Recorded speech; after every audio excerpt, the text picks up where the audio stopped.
राज ठाकरे काय म्हणाले होते बघा. सत्तेतील मतदार नोंदणी बंद करून लपवाछपवी का केली जाते असा सवाल राज ठाकरेंनी उपस्थित केला आहे. आज निवडणूक आयोगाच्या या भेटीदरम्यान सर्व पक्षांचं एकमत होत नाही तोपर्यंत निवडणुका होऊ नयेत अशी भूमिका त्यांनी घेतली. मुलीचं वय 134 आणि वडिलांचं वय 40, मग कुणी कुणाला काढलं असा गंभीर सवाल उपस्थित केलाय. निवडणूक आयोग आम्हाला मतदार यादी का दाखवत नाही.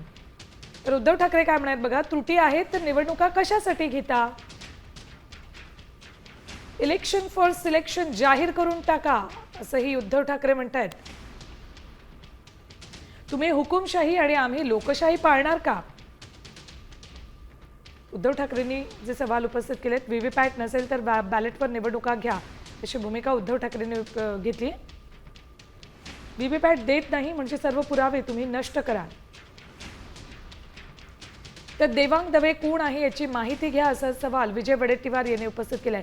देवांग दवेचं नाव घेऊन त्यांनी खळबळ उडवून दिली. हा माणूस भाजपचा आहे, हा निवडणूक आयोगाचा मीडिया हाताळतो असंही वडेट्टीवार म्हणाले. यादीत खूप घोळ आहे, मग ही निवडणूक पारदर्शक कशी म्हणायची.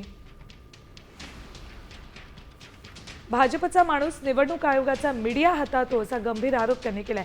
देवांग दवे हे नाव तिथे उपस्थित करत त्यांनी हा गंभीर आरोप केलाय. देवांग दवे कोण आहे याची माहिती घ्या असंही त्यांनी निवडणूक आयोगाला सांगितलंय. तर निवडणूक आयोगाची उत्तरं बघा. आम्ही जुनीच यादी वापरत आहोत. 1 जुलै ही तारीख निश्चित केली होती. नवी यादी बनवणं आमच्या हाती नाही असंही राज्य निवडणूक आयोगाचं म्हणणं आहे. नावं डिलीट करणं आमच्या अधिकारात नाही असंही निवडणूक आयोग सांगते.